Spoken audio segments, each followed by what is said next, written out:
The plant feeds the soil food web, and the soil food web protects and nourishes the plant. It's one of nature's most elegant partnerships.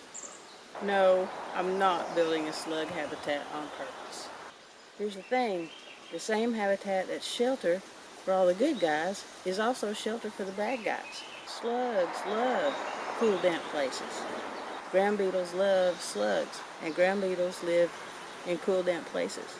We all hate dealing with the slugs, but those slugs feed a lot of other creatures. As we move into the heat of summer, we all focus on providing cover for our plants. Microbes, fungi, worms, springtails, beetles, and a host of other creatures, they're always there, and they're always working to keep our garden plants healthy.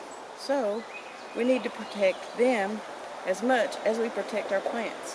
One thing that I've learned through my gardening process is that nature loves layers. Anywhere there is bare soil, nature's rule is simple.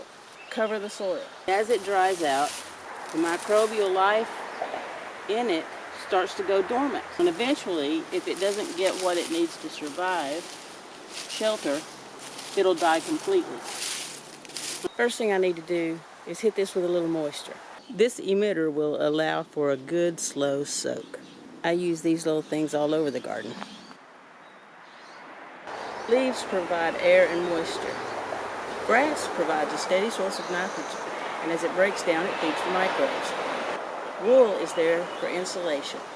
It helps keep the temperature stable, holds in moisture, slows evaporation.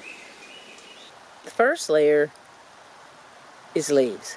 The row looks pretty good toward the back, but it's a little skimpy up front.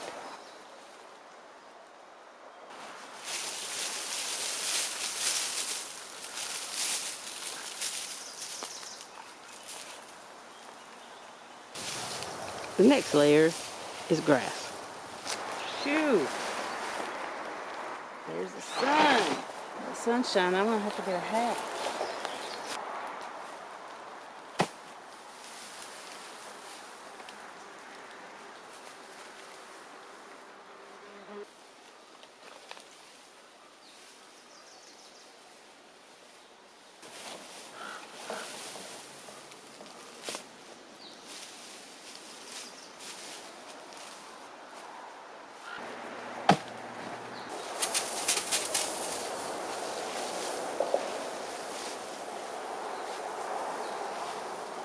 And the last layer, dirty wool.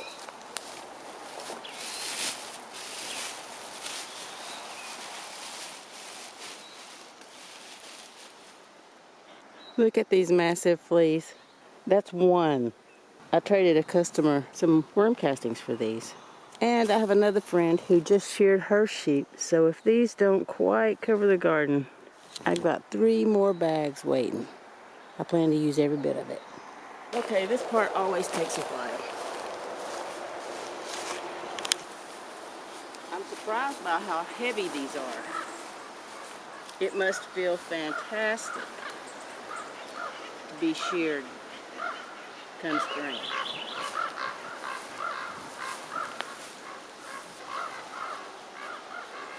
I feel like I'm felting the garden.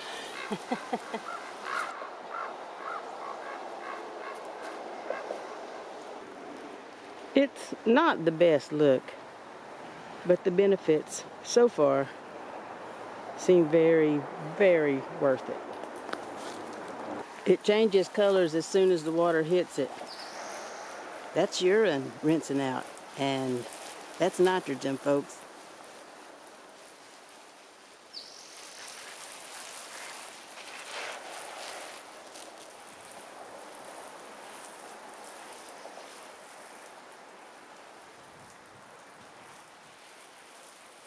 Okra likes heat, so I'm soaking a few okra seeds to go into that big old blank spot. I'll try to put some beans underneath it. We'll see.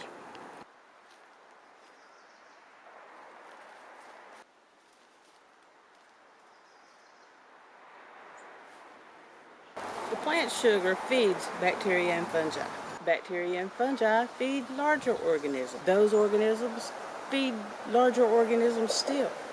Everyone involved has a vested interest in keeping that sugar factory healthy and productive. So I'm not just mulching, I'm creating a habitat, an ecosystem.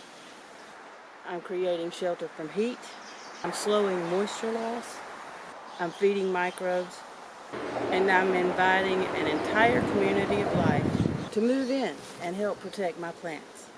Fungi breaks down organic material. Bacteria unlocks nutrients. Predatory beetles eat slugs. Spiders hunt insects. Nematodes hunt soil pests. Earthworms mix everything together. That army patrols 24/7. Plant is the thing that holds the soil food web together. And that plant uses some of its sugar to grow, but it sends a whole lot of it down through the roots. The bacteria and fungi find the sugar, and it sets off this whole chain. And this web's whole purpose in life is to keep its sugar factory healthy and productive. All I need to do is provide shelter, provide food, provide water, and go away. Thanks for watching. Coming home, I no longer want to roam. Set the table.